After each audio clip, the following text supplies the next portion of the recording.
And the moment that we have been waiting for is here. It's definitely here. Women and overthinking is the conversation of the day today. If you're a woman, I am sure you have either have heard of this word because somebody has just told you, I won't overthink, or you just have felt in your spirit that I didn't have to think all that, I just assumed and nikajijazia, nikaongeza, nikasubtract, and sometimes it's just a part of the nature and all that. But today we really need to talk about this because I can promise you that overthinking is not really a good thing. Sometimes it can actually cause damage, not only to our mental health as women, but also in the relationships and especially marriage, because mtu wako haendi mahali, but when you're overthinking and you're thinking of this and you're thinking of that, it can really have a toll on you and it can actually stop you from showing up as the wife that you ought to be. So this conversation is going to be spearheaded by none other than Faith Ndohio, who is with us today. I'm very much excited. After the interview last time, we had a long conversation because I realized that she has so much passion when it comes to relationships, marriage, and all that. So we'll be getting to hear her story, but most importantly, get down to this conversation because I believe it's a learning experience for not just you, but also me. So without much further ado, karibu sana Faith. Drum roll. Ding, ding, ding. Good morning. Good morning. Yes. How are you? I am fine. What time did you wake up today? Hey, let me tell you. I woke up at 3 a.m. 3 a.m. Yeah. You are here very early. Yes. Last time tulikuwa na challenge kidogo. Yeah, today I made sure. Oh, my husband, thank you, my love. Yani, nimemwamsha 4 anipeleke kwa shuttle.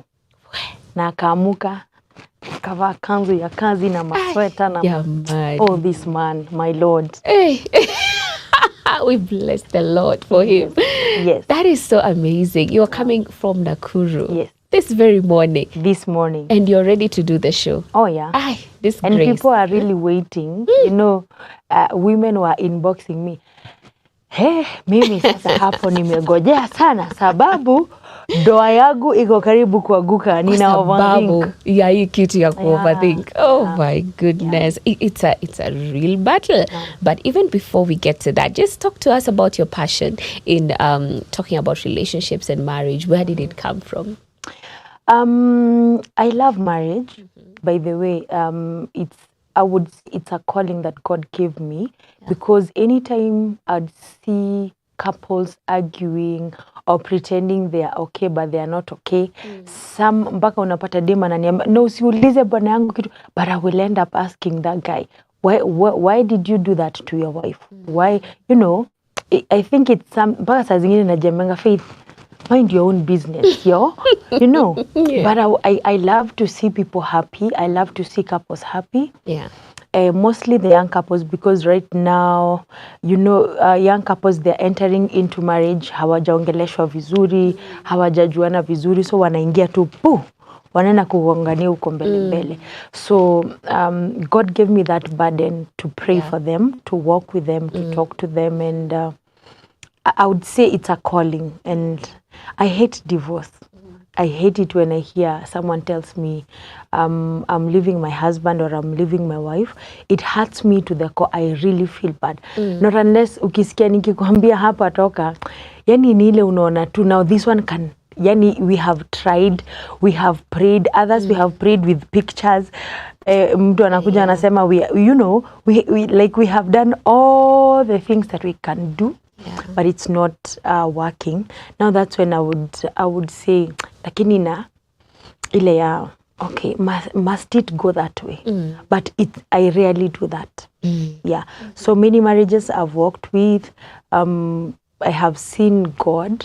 I've seen God restoring marriages, because once a marriage is broken, once a home is broken, the church is broken and the whole nation is broken. And what hurts me now the most, it is when God showed me a vision of what kids are going through when marriages break. When a person wakes up na anasema ninaacha huyu mjamaa, we are becoming selfish. If you're there and you're planning to divorce your wife or your husband, think about your kids. We are becoming selfish. It is I, myself, and I. I want to leave this guy because he's cheating on me, he's doing this and he's doing this. But what about that kid that loves the dad? That kid that needs the father in the house? What happens to this kid? Are you concerned about her mental issues, her mental health? Are you concerned what will happen to this kid? Because one time I was praying during my prayer about praying for marriages, and God showed me kids wakiwa kwa kona, and they're literally crying, and I've seen parents carrying their bags wanaenda, but these kids are crying, calling mom, come back. Huyu mtoi analia kwa kakona na anatrai kufikia mama yake arudi. And it really broke my heart, because these kids, they are going through hell because of the divorces that are happening. So before you go to that extent of divorcing your husband or your wife, think about the kid. Don't be selfish. Yes. Wow. Yeah. That is so powerful in itself. And I think it's a good time to now tell us about yourself. Now that you have, begun with that trailer of what we are to expect during the interview, just tell us more about who Faith Ndohio is. Faith Ndohio is a gospel singer. Faith Ndohio is a mom, is a wife, of course a mother to many. And I do high school ministry, I do young couples counseling, I'm a certified professional mediator. I went for that because kama kuna roho yangu na watch, I am sorry. But when we go to those tukienda kotini na nini, lawyer wa huyu anataka kuwin, lawyer wa huyu anataka kuwin, so there is no day they will come to an agreement. But as a mediator, you call them, munakosania nini mali, how do you think we can do this and this? As a mediator, you even bring them back together. So I do that, certified professional mediator. Ukiwa na kesi yenye imewasumbua sana, we can solve it out. And I love the Lord with my everything. Though at times, like yesterday, I went to prayer usiku. And because I needed to sleep early so that I can wake up early, I did wait the 12 midnight prayer. So even as I talk to you today, I also go through some issues hapa na pale. So leo usiku, jana usiku saa 5, I just went to pray and I just started crying. And I told God, now, penye imefika, I think I need you to take the wheel. And, my life is in your hands. Just do what you want to do with my life. So at times we reach there and you just tell God, I feel I'm tired, I am worn out, I don't know what to do, I don't know what move to make, but now take the wheel. And after that, I had a very peaceful night and I've woken up rejuvenated. And you're here. Ready for this.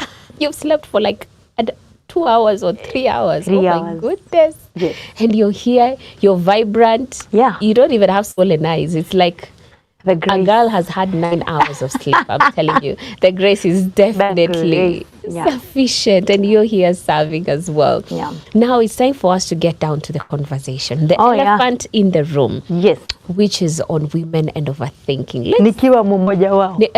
Mimi, we are to confess to one another that we may be healed. Yes. Mimi ni culprit mkubwa. Yeah. And I know many other women can relate to this. But let us even get to the basis of the definition. Yes. What is overthinking?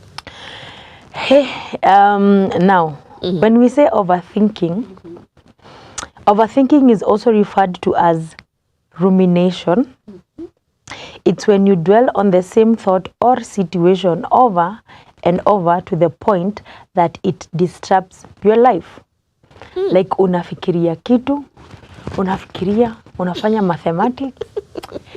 Yani, one time my husband told me, Sweetie, unajua mimi sitakwambia kitu tena. Me, I love using my marriage. Yeah. Because my marriage is an open book. So I love using examples with my marriage because I can relate with. Yeah. So one time my husband tells me, Sweetie, mimi sikwambii kitu tena kwa sababu nikikwambia umesha toka A na umeenda mpaka to Z. So hata nikikwambia GH hapa hivi, hakuna kitu utanisaidia mimi, hatutasaidiana. So I'd rather keep my peace and I'd rather keep. But yo, bro, I want us to argue. I want us, you know. Let's talk. I want to understand, you know. I'm like, bro, talk. And then he says, me, I'm not going to talk. I'll just keep quiet. Because any word that I say, it can be used. I guess. Hey. Let me tell you. And then I read another definition about overthinking. Hey, nikajiuliza wamama, Bwana Yesu asifiwe. Amen. What causes overthinking? Overthinking can be caused by depression, anxiety, and other mental disorders. Hey. Karibu nijiulize kwani tuko na mental issues na hatujui. We are unaware. We have mental issues. Because let me tell you. Oh my goodness. Any person that I've before I came here, I was somewhere else last week, and I've had a group of ladies. Jana, there is another mama I was with. Apokwas. Funny enough, by the way, anytime I meet a woman or a person, they end up telling me their stories from nowhere. Like they just feel safe. Jana nimekutana na mama soko. And then this mama keeps me there for 30 good minutes na nilikuwa nina kuchapa dai sababu ya leo. So I even got late. So this mama tells me a lot of things about marriage from nowhere.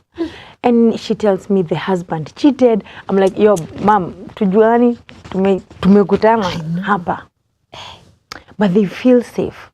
So she tells me how the husband cheated, but the husband cheated with another girl who is younger than her, and so she's telling me, Kairi Tugakwa, my daughter, I don't know what is happening in marriages, lakini tell women to pray for their marriages. So I'm like, yo, mom, imetoka wapi? Okay, kesho ninaenda Hope TV, lakini umejuaje? I need to hear it. Time. Then she tells me, Kairi to tell women, she was talking in Kikuyu, ananiongelesha Kikuyu, literally. And she tells me, tell women to pray for their marriages. Because right now, there is something that is happening ambayo inataka kuvunja marriages.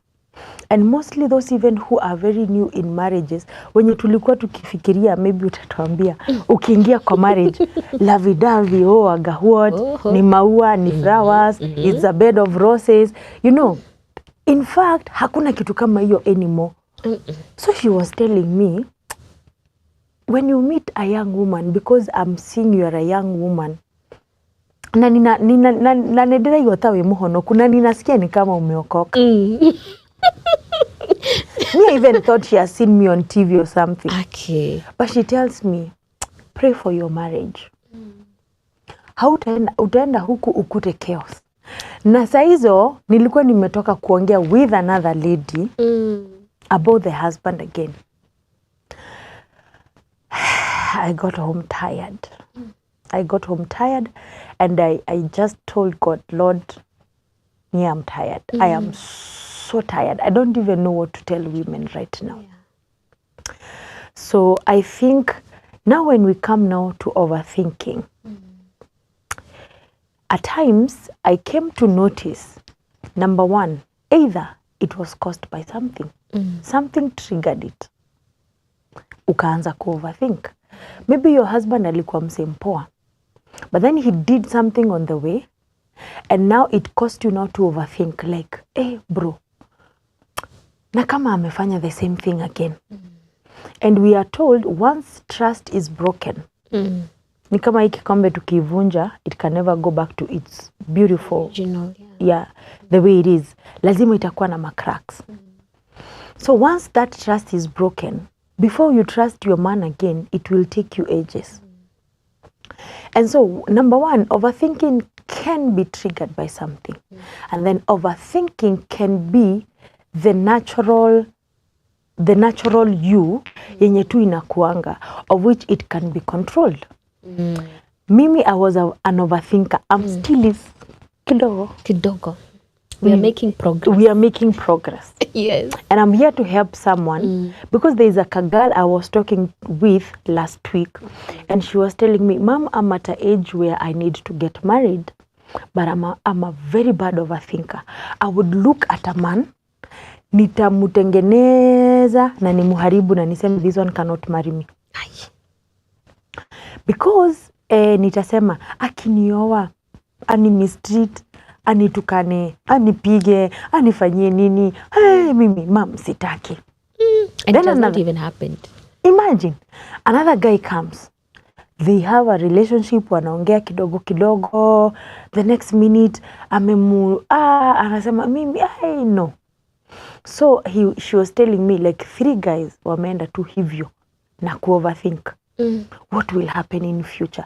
Because ku-overthink, niku vitu zenye zime past, thinking about the past. Mimi ningeongelesha mtu kitu, alafu hiyo kitu itanisumbua. Nimeongea aje mpaka ninaambia my husband, sweetie, nimekutana na mtu kwa barabara, nikamwambia hivi na hivi na hivi. Unaona kama nimemwongelesha vibaya? Ananiambia, ai hapana, iko tu sawa. Lakini sweetie, ninafeel nimemwongelesha vibaya. Sijui kwa nini nafeel nimemwongelesha vibaya. And that thing would really itaniumiza for the longest time. Nani paka ananiambia aje, huyo mtu wote uliongelesha alienda, hata amesahau mliongea. Okay. But I'm still dwelling there. Again, now it comes this your future. Like what will happen? What will happen, yeah. You are thinking over the things that you cannot control. And the things that you cannot control, wachia Mungu. If you cannot control, I've taught myself, kama siwezi control, leave it to God. I wash my hands. So vitu za past na vitu za future, ama saa hizi, you've left something, ama umeacha, unafikiri, sasa, na my husband akanini ka house girl. No, let us be realistic. Na akashikwa na karoho. Alafu hiyo kitu inakusumbua. Paka una make sure, yani kwa akili umefanya wamependana. Wamependana. They have done. And then you go home, you look at your husband, you have done something. And you have done. No, you have done. You are convinced. You are convinced because you may overthink. No, convinced, and it is done in your head. It is done, and it is done, and no one can tell you otherwise. That is where I was. So my husband could tell me, because I cannot tell you otherwise. Wacha tu ninyamaze. For the sake of my peace, let me just shut up, because you have already made your decision. So hata nikikwambia ilikuwa hivi, wewe unajua ni hivi. Mimi ni nani niseme sio hivi. So overthinking is a disorder. Okay. We need to admit it's a disorder. Nika shida. It's a disorder. It's a problem. But again, there is always a way out. But maybe before we go a way out, you as a person, najua wewe ndio host, but there is something you have said about before we went on here. There's something kwa nini inanihepa. There's something you have said very very powerful about over. We want details. Yes. As a woman. Abu repeat your statement tena, because hata mimi nimejikuta It's true, because when I thought about it, and I think I've also had it even kwa hizi training, premaritals and all, women, we are more inclined to detail. It's actually a good thing, but sometimes it can be a bad thing, because sometimes even when you tell me leo tunakula sapa, the guy knows tunakula sapa, but for you akili yako ishaenda ni mama mboga mgani ninaenda kununua, tomato ni ngapi zitatosha, na friji kona kitu. We have a hunger for details. Yes. Even when a man says that the rent tutajua venye itapatikana, you want to ask questions. How? Itatoka wapi? And they're like, but God is the provider. Everything will, you're like, no, I want to know the process, the procedure, because we have a hunger for details. Yes. Sometimes it's a good thing because it helps us to strategize. It helps us to know what to do in situations. It helps us to know what to expect. And we can literally, that's why even when it comes to business, mwanamke akishika biashara vizuri anaishika vizuri because of our hunger for details. Yes. But now the reverse is also true. Sometimes that hunger for details can be the very thing that causes us to overthink. Exactly. Like, you know, even we start pale kwa nini, the Garden of Eden. Tuanzie pale. The beginning. Wait. In the beginning, where it all started. Yes. We are told, Adam na Eve wanaambiwa, yo mabro, msijaribu kukula ile matunda. Ile matunda, and then, nani, Shetani anakuja, no, the kanyoka comes. Na because anajua wife anapenda details, anakuja kwa wife. Anamshow, yo, ukikula ile matunda, ulidanganywa bro, ukikula ile matunda. Yes. Iko hivi na hivi na hivi na hivi. And so because a woman wants, you know, the details. Yeah. Like when I call my husband, sweetie mambo, number one thing, uko? Unafanya. So ninataka nipe details za uko na nani. Yeah. No, it's good to be realistic as women. It's true. We have that. Uko na, so I want details like uko na nani, unadu, like all those details. But again, I sat down one day and can me faith, grow up. Yo, grow up. Grow up because yes. This is a grown up man. Yeah. Akona meno 45. Oh, that's true. Anaweza kuwa hata na 45 na unamuuliza maswali kama ya polisi. It is okay at times. It is okay for a wife to ask. But again, you know, that asking can go to nagging and we become nagging wives. It's true. Ukimuuliza, okay, hi sweetie, niko class. Okay, unataka kujua. Uko class unafunza ama? Karibu niulize, okay, ninaenda class kukula ama kufunza?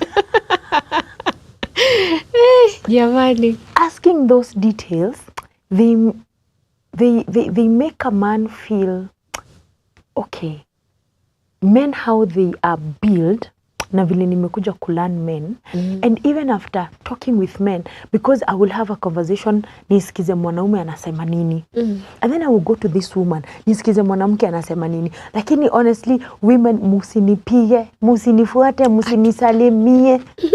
But at times women can be nagging. God forgive us. Okay. And we may even start fights from nowhere. And we may build something escalate. That's why my husband will tell me, I will not say any other word because I say this, unai build. You will build it. I say this, you build. Sasa, wananyamaza. In the Garden of Eden, there is one question men don't like being asked. Uko wapi? Because that is when God came. After Eve alidanganywa, na akaambia the husband, let's eat. It is good. Tulidanganywa. And because now the man trusts the woman. In one way or another, men are vulnerable, but they don't know. It's they are true. vulnerable to women. Ai jamani, utamwambia yo, shida. Done deal. That is a man. Very vulnerable, very weak vessel. And that is where we need as women to pray for our men and to stand with them. At times, those questions are good because kama mzee alikuwa anaenda kufanya kitu mbaya, enyewe ataona simu ya bibi, woi, father. Noma, kwani ananiona. You know? Yeah. So, God akakuja kwa Garden of Eden, akauliza, uko wapi? That is the worst question up to now you can ask a man, uko wapi? Before akujibu akozileza, yo kwani mimi ni mtoto, ama ya baby? Unaniuliza niko wapi, ama ya baby? You know, because waliulizwa hiyo swali from way back. Na sisi ni wale wa details. For me, I will give my husband details. Sweetie, nimeenda mahali fulani, tumeenda girls lunch date, tuko na nani na nani na nani. I will take photos, I will say, you know, Yeah. but I will give details for him. Ni saa zingine umpigie kwenye yako uko zile za hey, ulienda uko saa ngapi, hata ukuniambia what if something happened, anauliza what will happen. Nothing can happen. Tunaeka maneno sasa. You know, so why didn't you tell me? Sijui aga nini, we start, nini. We need to give our men space, but again, we need to take our part as women and as wives. Yeah. But again, we remember they have their life. True. Na learn your man. Of course, utaka na mwanaume. Saa hizi people will come and tell me, Mr. Gerifasio is a good man. He's very quiet. Oh, serious? Ask me. I know him. Yeah. Detail by detail. I know him hapa ni kuna waya haizi kanyanga, kuna mahali haizi fika. I know him. So when I call him, I will know when he's lying and I will know when he's telling the truth. So if you know your man, women, I think, let's not go to this point of now escalating things. Now we want it to be vile mimi ninasema ama vile mimi ninataka, ndivyo hivyo. Yeah. Yeah. Wow.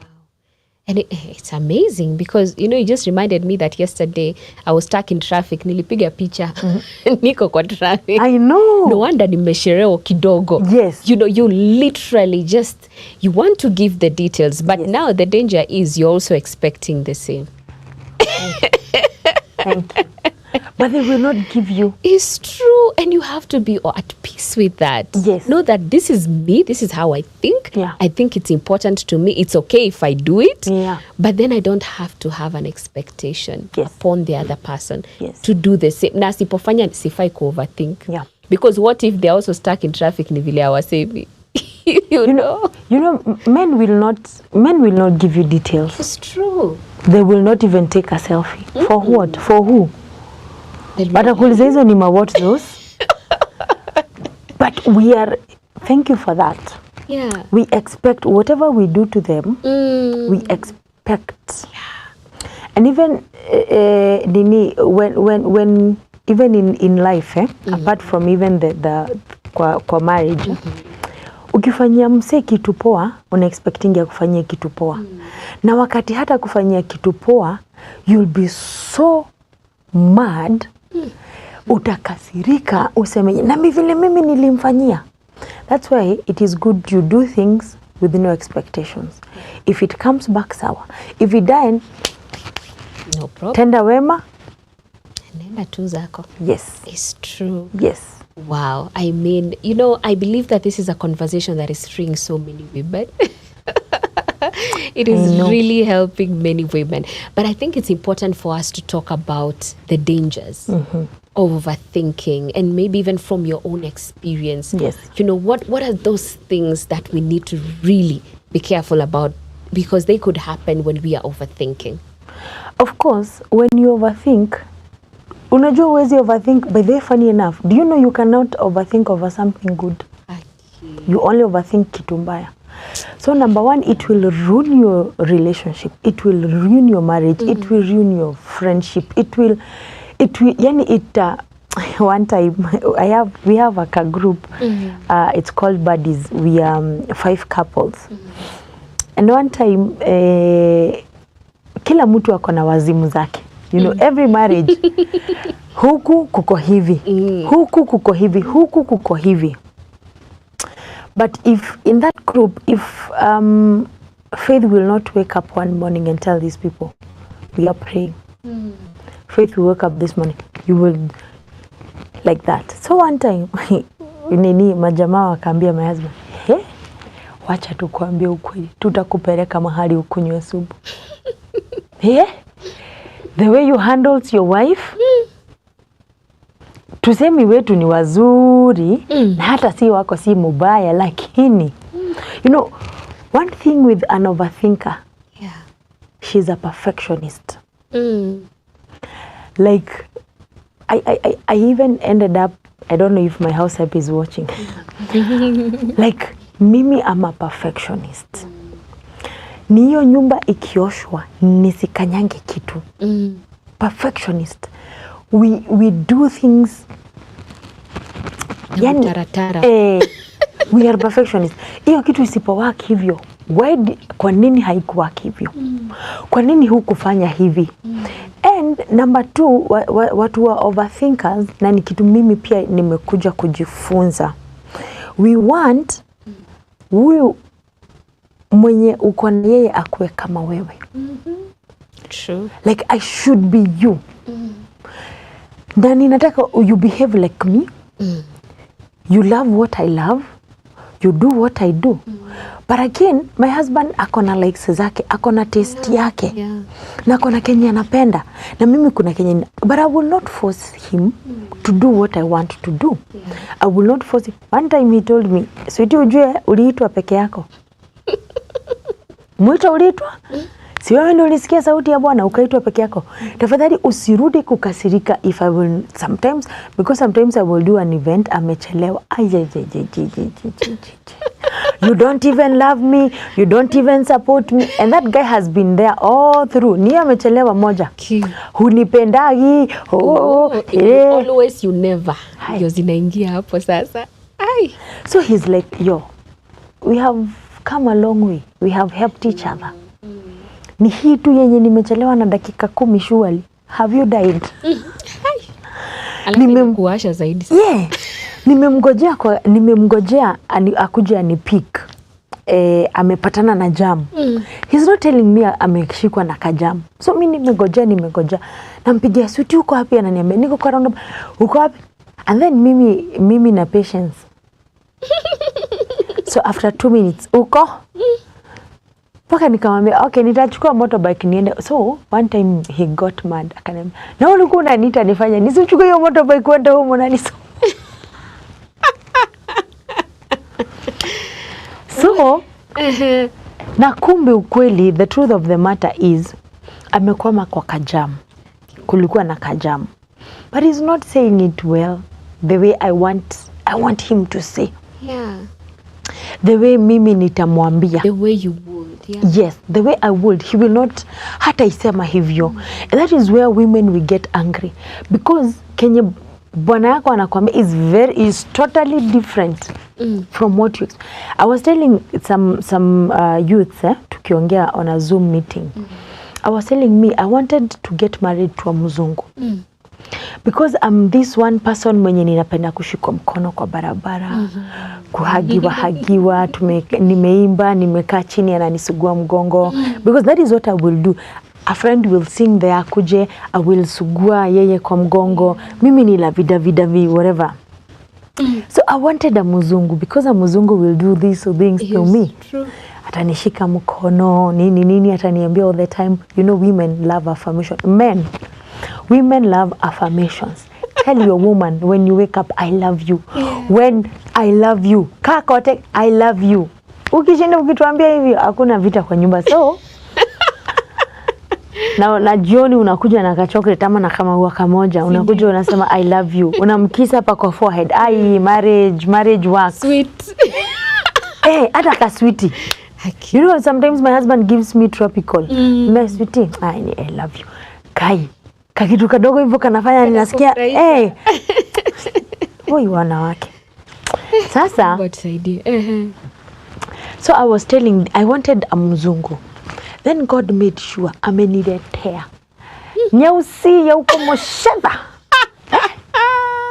Black from Moshadha, from Nyeri katikati. Kikuyu nile ya chana sha. Mutapigwa choke.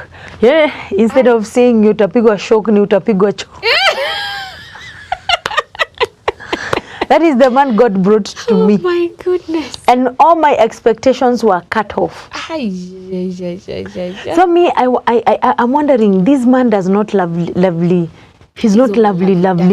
Haniambia I love you. Hana flowers, hana nini. I'm like, God, uliamua tu niteseke hivi. Ndio mateso umeniletea. But again, God knew, God gives you what you need, not what you want. Oof, that's good.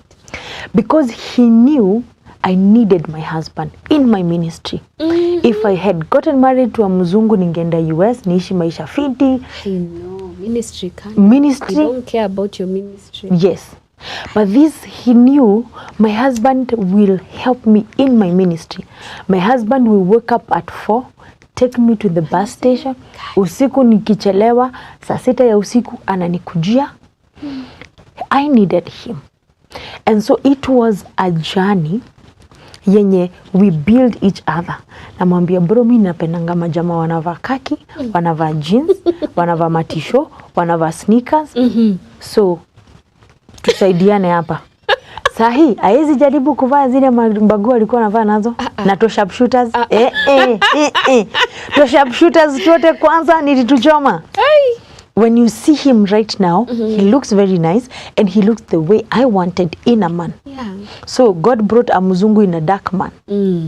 So if you know your husband, at times women we argue na kabisa unajua hapa ni wewe uko na makosa. Lakini kwa sababu hutaki kushindwa, una make sure akisema hivi na si hata hiyo na si if women knew their role in the marriage. Na wajue this is ministry by itself. God has given you this family as ministry. Like you have to take, we are told that women are to submit and men are to love their wives. Those are two difficult things for a human being. Submission is one huge thing for a woman. Hi. And people think submission ni kukaliwa. Submission si kukaliwa. Kupenda mtu sio ujinga. Those are two things that are very difficult kufanya in a human being. Tulikuwa paka overthinking. It will ruin so many things. Because nime overthink, my husband amefanya kitu na huko nje na nimesema na imekuwa hivyo na imekuwa hivyo. And again,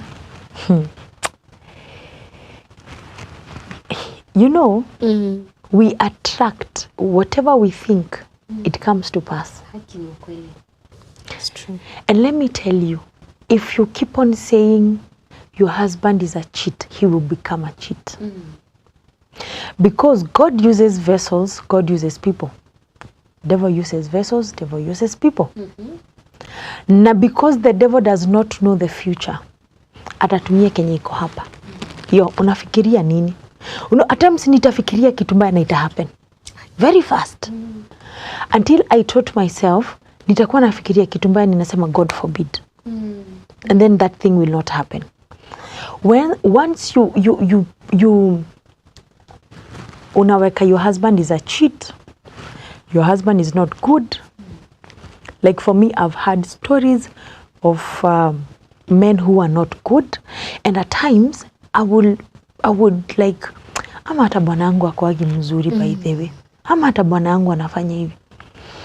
So I was talking to someone yesterday, and this I'm saying it in good faith, kama na watch, and alikuwa na share about the marriage yake, na akaniambia Faith, uchunge hata wewe yako inaenda hapo. And I was very quick and I said no, God forbid, it cannot. It cannot. Because the moment you start being negative, it will come. It's true. Because the devil wants to manifest himself. And how is he gonna manifest himself? By saying, yeah, it's true, even your marriage is going down. Wewe unajenga za wengine, hata yako itaenda. I said no. Something, I had a holy anger. Nikasema, God forbid. Mine is not going that route. Yeah. It will not go that route. And we will not reach there. So we attract what we want.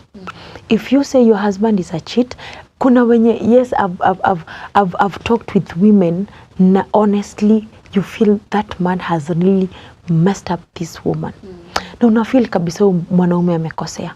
But again, utasikiza tena mwanaume, utasikia nyewe huyu mwanaume yake. Woi, hata ingekuwa ni mimi, ningekuwa nime left. Another guy tells me, I have tried to build my marriage faith. That is a man talking. I have tried to build my marriage. I have tried, but this woman will not allow me. This woman will, yani, yeye tu, if I do something good, anayangusha. If I do something, yani, Where? yes. Me, I can't believe at ni 4 minutes to the end of the show, because I'm like, how has time just flown? I know. There's never enough time to talk about women and overthinking. Yes. But I believe that what we have said and the nuggets you have shared will take us a long way. But before we call it a day, I think I would love for you to now give us at least just briefly practical steps. How can a woman who is struggling in this area, how can they get up? You know, how can they tap into the power of the Holy Spirit? Because God is always there to help us. How do we really tap into this peace of mind and not overthink? Number 1, have a destructive thought patterns. When you start thinking kitu mbaya, distract yourself. Like that is what hiyo ndio mimi imenisaidia. Once I start overthinking, my husband anadu kitu fulani, naondoka hapo, and then I start thinking about something else. What can I do with my music? How can I do with this? How can I make my life more beautiful? You start distracting whatever evil you're thinking, you distract it. Okay? So that is number 1. Notice when you are stuck in your head. Notice when you're stuck in your head. Ukijua tu, hey, it is that time of the day again. When you notice that, and when you know it is that time of, you want to start to, you know, overthink. Beshte yangu aliniambia nini? Kwa nini aliniambia hivyo? Kwa nini my husband aliniambia hivyo? Yani anaona kama mimi ni mwenda wazimu. You know, if you notice that, then distract your mind. Think of something else. And then keep the focus on the Kikuyu in me. Keep the focus on problem solving. Keep the focus on problem solving. Don't usikuwa ule mtu wa ni kuharibu tu. Think of a way out. You know, right now in marriages, after nimesikiza hizi ma stories zote, do you know couples are giving more excuses than solutions? True. I did this because this one did this. I did this. I cheated because my husband cheated.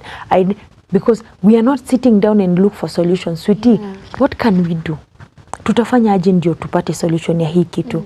Think about it, by the way. Challenge your thoughts. Your overthinking ikikuja, challenge your thoughts. Think about something else. And then learn mindfulness skills. Chukua simu yako, fanya kitu ya maana, kwa simu, you know, read the word of God, pray, and then train your brain to be positive. Just train your brain. Like when I woke up today at 3 a.m., then I went to the shower, and then in my bathroom, unajua ile yenye unaanzanga, na nikimudu kikanitokelezea, you know, that fear. No. And then I started saying, God has not given me spirit of fear, but of courage. Nikitembea hivi kwa corridor, ninafilika kuna mtu ananifuata nyuma. And then I'm telling myself, there is nobody who can come in this house apart from angels of God. Amen. That is what I've taught myself.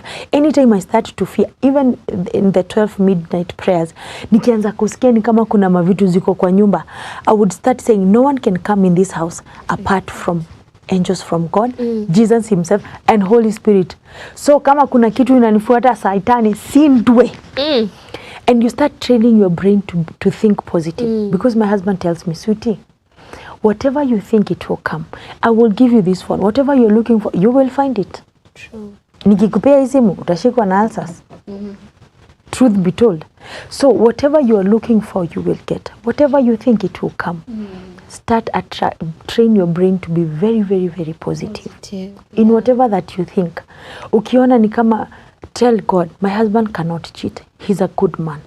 Because we have painted our men and giving them names. And you know, I was telling some people, the spiritual realm does not understand jokes. It takes every word that we say. So you say your man is a dog, your man is a cheat, your man is a what? The spiritual takes it, whether the bad side or the good side, and it will come to manifest in the physical sometimes to come. That's true. So anytime you start train your brain, my husband is not a cheat, my husband is good, shaitani shindwe. Ukisikia wamama huku sugu wanasema hakuna bwana mzuri, ni wazuri, mine is good. You start confessing that. Train your brain and then sit down with your husband, have a talk. Kama una feel kabisa una overthink, there's something that has been imekuwa ikinisumbua. I told my husband, sweetie, how can I overcome this? Because it happened because you did this and this and this. Nitai overcome aje?